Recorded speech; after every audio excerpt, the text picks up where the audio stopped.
ایک شخص جو اپنے بوڑھے باپ سے بڑا تنگ تھا، ایک دن اسے کمر پر لاد کر اپنے گھر سے باہر نکلتا ہے اور چلتے چلتے وہ دونوں دریا پر پہنچ جاتے ہیں۔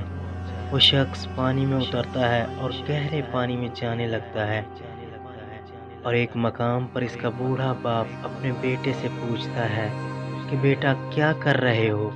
وہ جواب دیتا ہے کہ میں تیری روز روز کی بڑبڑ سے تنگ آ کر تجھے دریا برد کرنے آیا ہوں، اور سوچ رہا ہوں کہ تجھے ذرا گہرے پانی میں پھینکوں تاکہ تو جلدی ڈوب جائے۔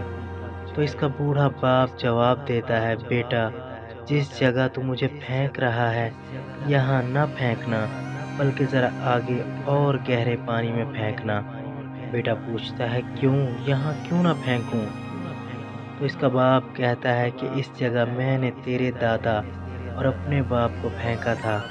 یہ سن کر اس کا بیٹا اپنے باپ کو گھر واپس لے آتا ہے، کیونکہ وہ سوچتا ہے کہ جب وہ بوڑھا ہوگا تو اس کی منزل اس سے بھی گہرا پانی ہوگا جہاں وہ اپنے باپ کو پھینکنے والا تھا۔